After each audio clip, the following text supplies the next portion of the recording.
जय श्री ओम नमः सिद्धेभ्यः। जय श्री महावीराय नमः।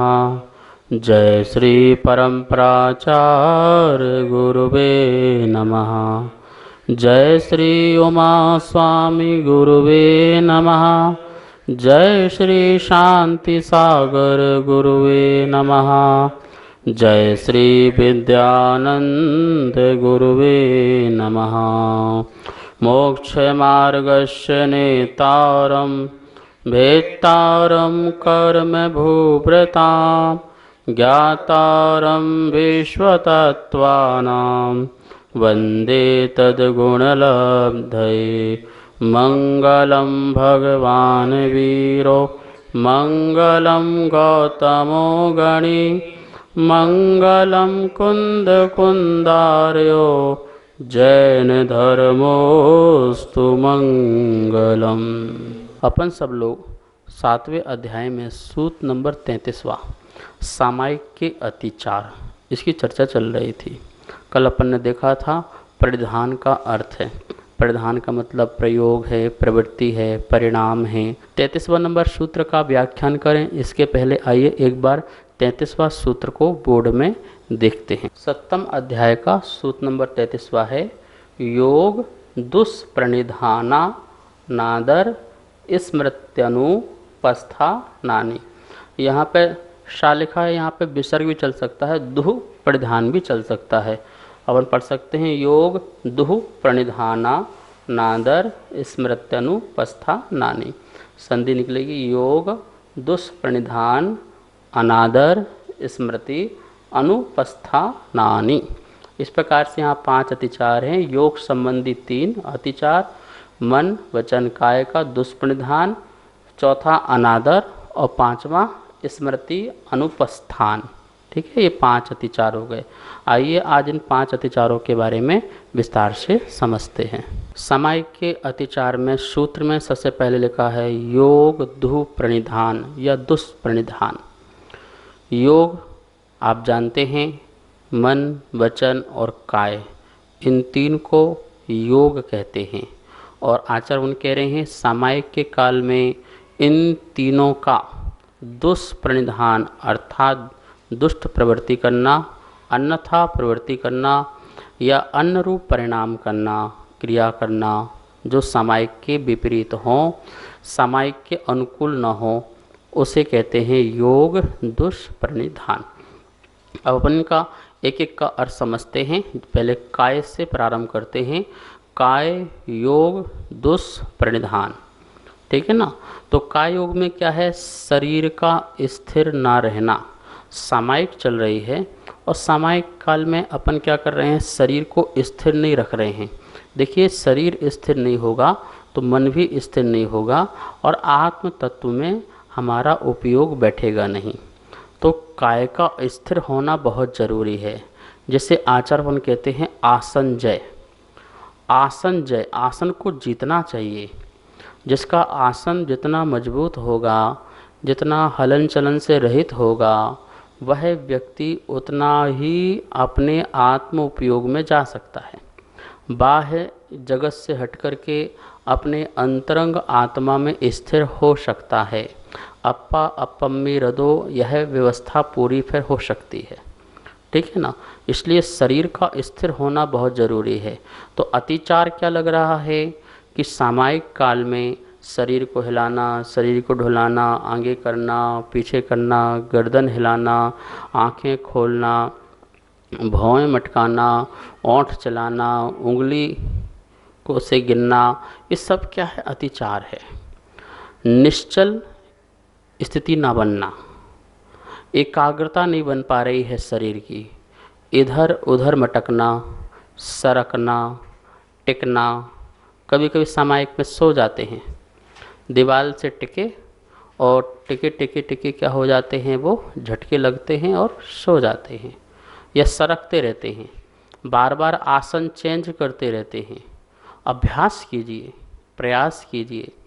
आप सामायिक काल के अन्य कालों में आसन लगाने का अभ्यास करें। कम से कम जो व्रति है अभी व्रती जो है वो अपनी 24 मिनट की या 48 मिनट की आसन की लगाने की 24 घंटे में एक बार तो करे। वो अभी 3 टाइम नहीं कर पा रहा है, 2 टाइम करे। जब सामायिक प्रतिमा आ जाएगी तो वो तीनों टाइम करेगा, निरतिचार रूप से करना पड़ेगा। तीसरी प्रतिमा लेने के पहले सोच लेना, अभी तो अतिचार भी लग रहे हैं। फिर तीसरी प्रतिमा जब आ जाएगी सामायिक प्रतिमा, तो उसमें अतिचार भी नहीं लगाना है। अभी तो अतिचार चलो लग रहे हैं, ये दोष है, फिर भी अभ्यास काल चल रहा है सामायिक का, फिर उसमें किसी प्रकार का नहीं लगेगा। ठीक है ना। तो आचार्यवन कहते हैं कि आसन च्युत करना, इधर उधर मटकना, घूमना और खिसकना, लेट जाना, ये सभी जो हैं सामायिक में काय संबंधी यह दुष्ट प्रवृत्ति है, कुप्रवृत्ति है, कुपरिणाम है। इसको हमें नहीं करना है। यदि करते हैं तो सामायिक का ये पहला अतिचार कहलाएगा, काय संबंधी। आपको पता है कि जब सामायिक में कायोत्सर्ग होता है तो कायोत्सर्ग भी 32 प्रकार के दोषों से रहित किया जाता है। सिर्फ श्वास के माध्यम से वो कायोत्सर्ग चलता है। उसमें उंगली भी नहीं हिला सकते, ओंठ भी नहीं चला सकते, जिह्वा भी नहीं चला सकते, भौं नहीं मटका सकते, ज़्यादा सीना चौड़ा या झुकना या गर्दन मटकाना कुछ भी नहीं, बिल्कुल स्थिर। जैसे लकड़ी का ठूठ होता है वो हलन डलन नहीं करता है, उससे हिरण अपनी खाज भी खो जाए तो भी वह स्थिर रहता है। ऐसे ही जो व्रती है, सामायिकधारी है, उसको इस प्रकार से अपना शरीर रखना चाहिए। तो पहला आपको समझ में आ गया होगा कि काय संबंधी जो है व्यवस्था उसको बना के रखें। यदि आप सामायिक में हलन डुलन करते हैं तो ये आपका पहला काय संबंधी अतिचार है। यद्यपि अनाचार नहीं है, क्योंकि आप सामायिक तो कर ही रहे हैं, क्योंकि आपने उतने समय तक के लिए समस्त साबद्ध का मतलब पाप का, हिंसा आदि का, आरंभ का त्याग किया है और उस आसन से च्युत नहीं होंगे, मतलब यहाँ वहाँ नहीं जाएंगे, इसका भी त्याग किया है, परिग्रह परिवार का भी त्याग किया है। तो आपकी सामायिक चल रही है, लेकिन समता में आपकी कमी हो रही है। कहीं ना कहीं आपके क्रोध आदि के कारण या लोभ आदि कसाय के कारण, राग शरीर से होने के कारण आपकी स्थिरता बन नहीं पा रही है। फिर है दूसरा लगाएंगे अपन वचन योग दुष्प्रणिधान। वचन योग दुष्प्रणिधान में क्या लेना है सामायिक काल में, कि उस समय यदि हम कोई सामायिक पाठ पढ़ रहे हैं या कोई मंत्र बोल रहे हैं तो उसका उच्चारण सही नहीं होना, सामायिक पाठ का उच्चारण सही नहीं होना और ठीक से नहीं बोलना, जल्दी जल्दी बोल जाना, धीरे धीरे बोलना आदि, इस प्रकार से किसी भी प्रकार से वाचनिक संबंधी, जैसे उसमें भक्तियाँ पढ़ते हैं, सामायिक काल में भक्ति पढ़ते हैं अपन, सिद्ध भक्ति पढ़ें, चैत्य भक्ति पढ़ें, समाधि भक्ति पढ़ें, शांति भक्ति पढ़ें, तो ये भक्तियाँ पढ़ते हैं। सामायिक पाठ भी कोई पढ़ते हैं, सामायिक काल में त्रिकाल वंदना उसमें करते हैं।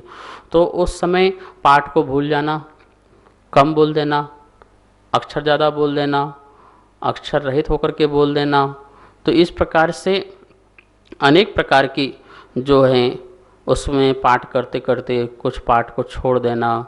मंत्र ही, नमोकार मंत्र ही, लोग नमोकार मंत्र की इतनी स्पीड से बोलते हैं कि बीच के कितने बार पद खा जाते हैं। माला में भी माला करते करते करते कितने दानों में अपन मंत्र ही खा जाते हैं। तो इस प्रकार से ये बोलने का जो है, ये वाचनिक संबंधी जो भी सामायिक काल में जो कार्य होते हैं उनमें जो दोष लगाना वो कहलाएगा वाचनिक या वचन योग दुष्प्रणिधान। ठीक है। अब अपन तीसरा देखते हैं। तीसरा जो है वह है मनोयोग दुष्प्रणिधान। मनोयोग दुष्प्रणिधान में क्या लेना है, मन स्थिर ना रखना, मन को यहाँ वहाँ घुमाना, यहाँ वहाँ ले जाना। जैसे सामायिक में बैठे हैं और घर के काम सोच रहे हैं, परिवार के बारे में सोच रहे हैं, दुकान का क्या होगा, बच्चों का क्या होगा, इसके बारे में सोच रहे हैं। कहीं पानी आ गया, खेती बाड़ी नुकसान ना हो जाए, इस साल कैसे जीवन चलेगा, ऐसा जीवन चलेगा, पैसा आएगा नहीं आएगा, तो खोटा चिंतन चल रहा है। आरंभ सारंभ संबंधी चिंतन चल रहा है सामायिक काल में, अथवा किसी कार्यक्रम प्रोग्राम की भूमिकाएं चल रही हैं, शादी ब्याह बारे में सोच रहे हैं। तो इस प्रकार से मन स्थिर न रखना, मतलब आत्मचिंतन, धर्म ध्यान या प्रभु अरहंत सिद्ध आदि इनको छोड़ करके कहीं और मन को ले जाना, ये कहीं और मन को ले जाना, आर्त ध्यान करना, रौद्र ध्यान करना, धर्म ध्यान न करना, तो ये क्या है? मन संबंधी दुष्प्रणिधान है।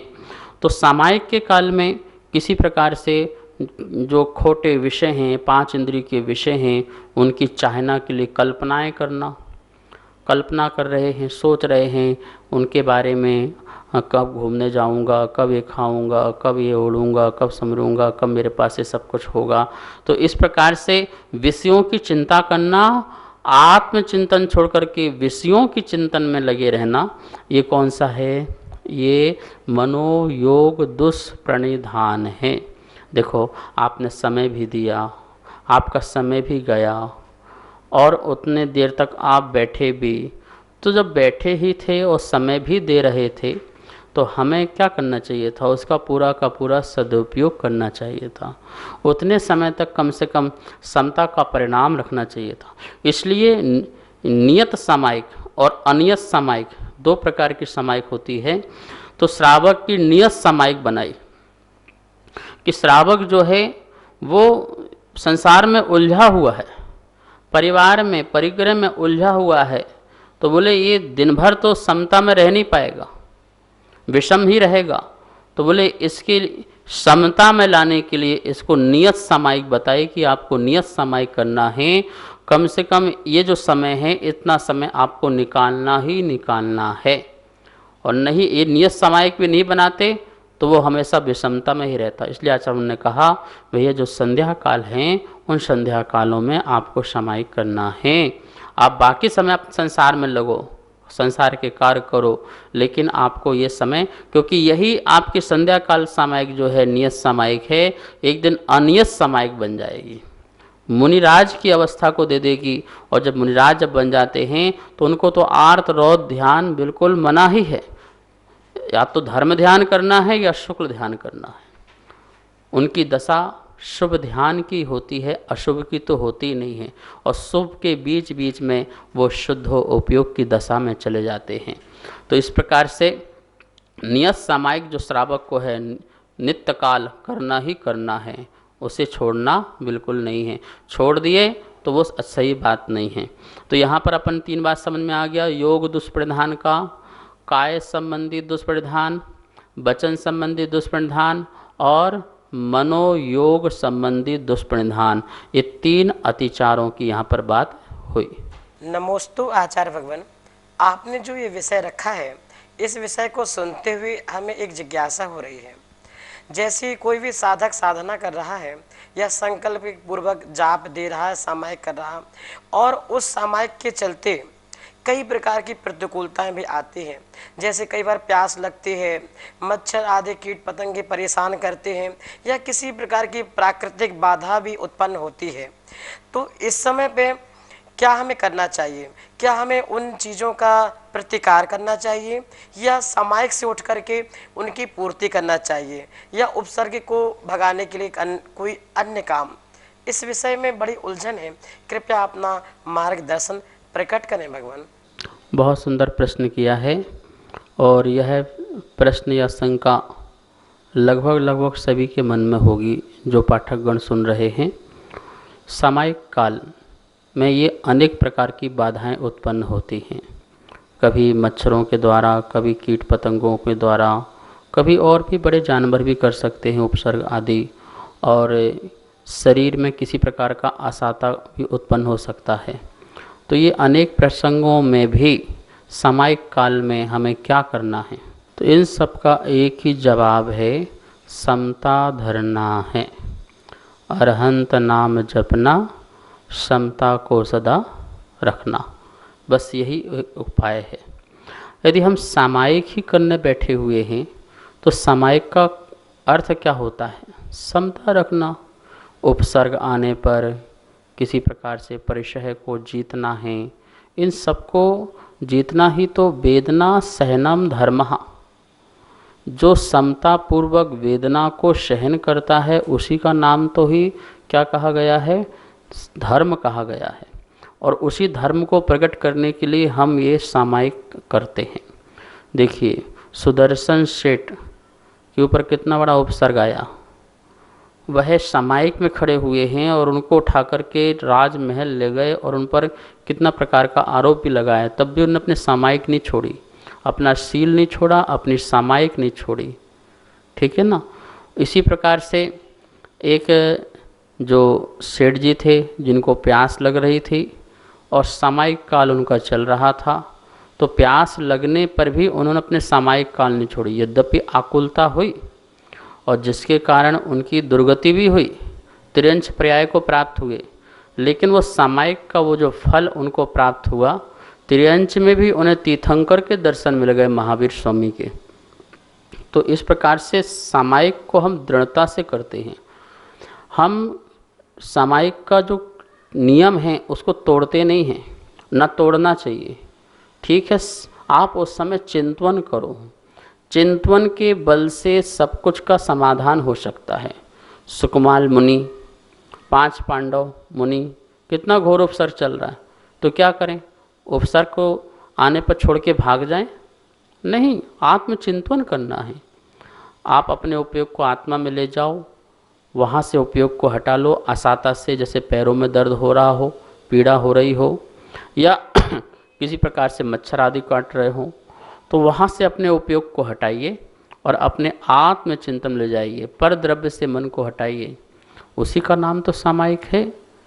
अब है जो ग्रस्त अवस्था में रह करके हर चतुर्दशी के दिन कहाँ पर शमशान में सामायिक करते, श्रावक भी शमशान में सामायिक करने जाते थे, इतनी कठोर साधना करते थे, बताइए।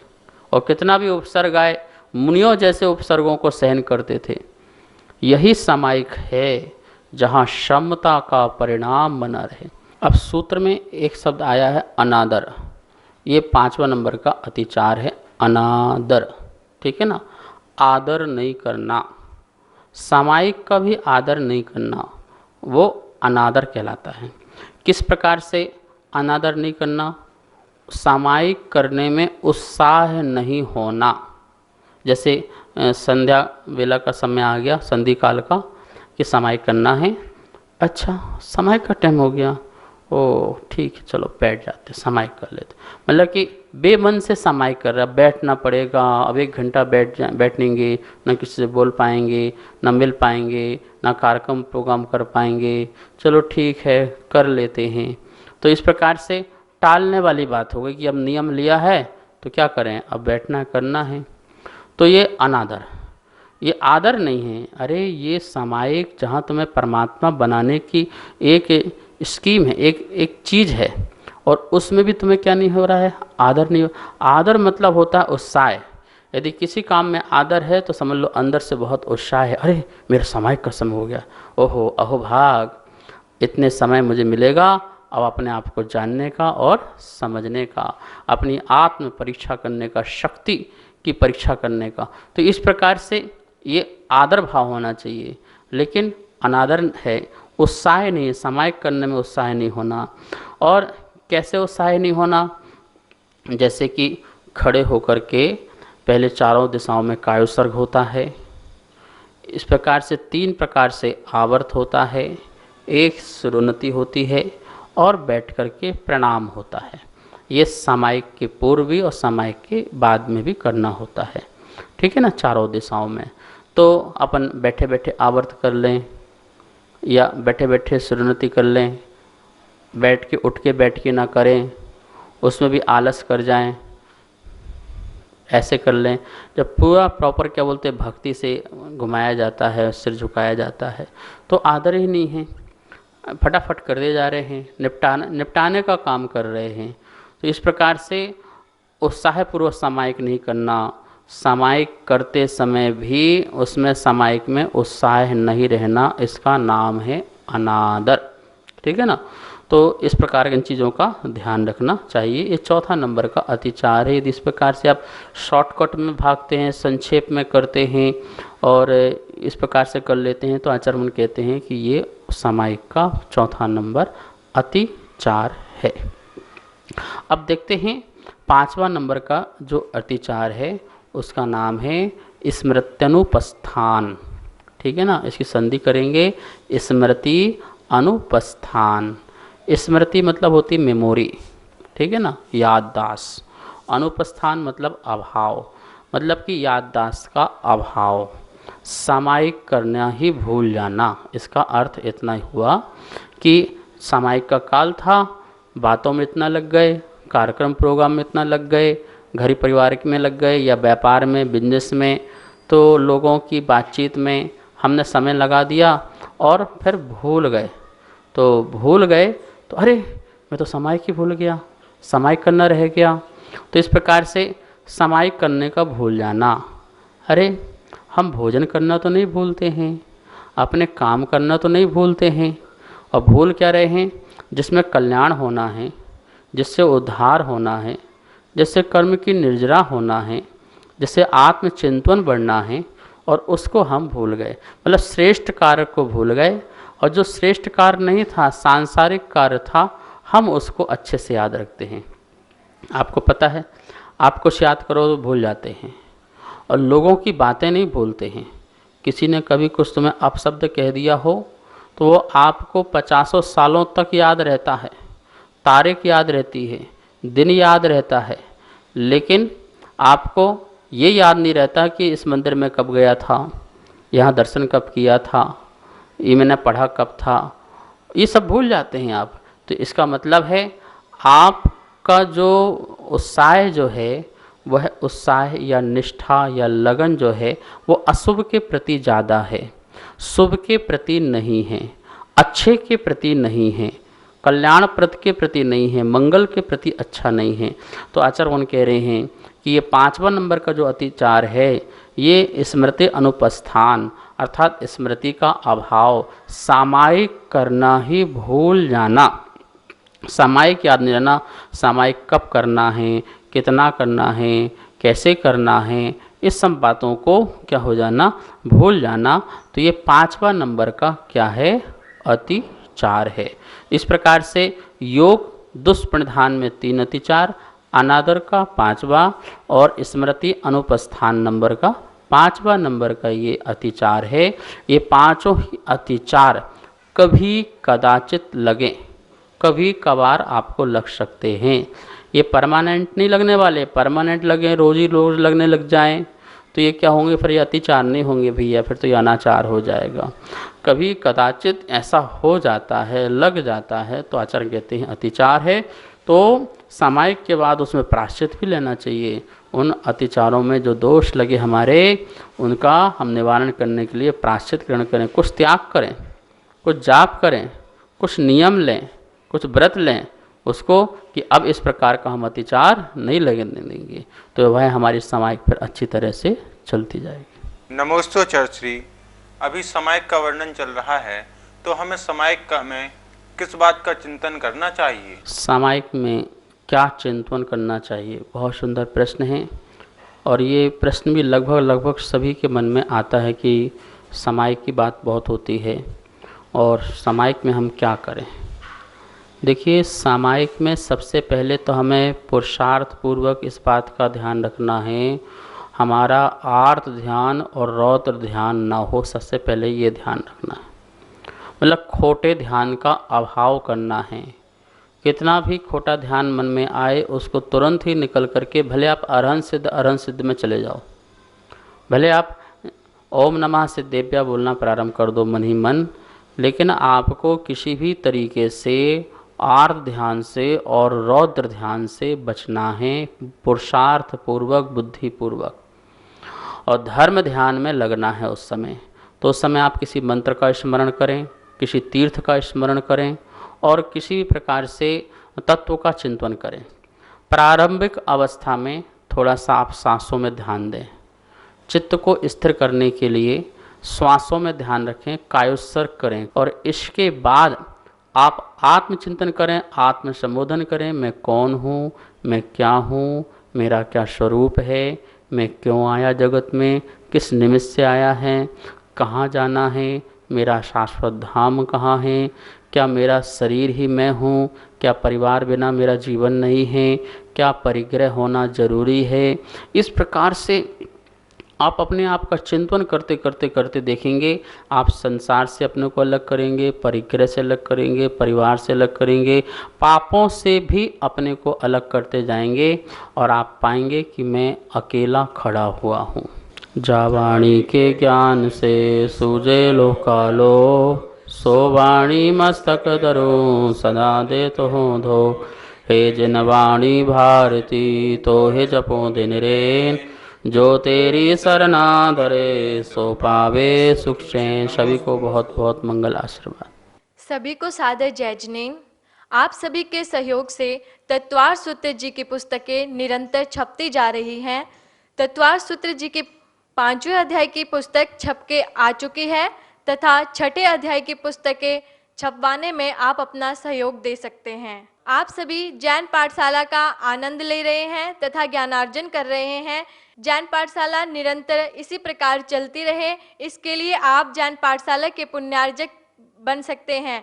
1 महीने के लिए, 3 महीने के लिए, 6 महीने के लिए अथवा 1 वर्ष के लिए आपके नाम तथा फोटो पारस चैनल के माध्यम से प्रसारित किए जाएंगे। आप नीचे दिए गए नंबर पर संपर्क करें। जय जिनेन्द्र। मैं आरती जैन।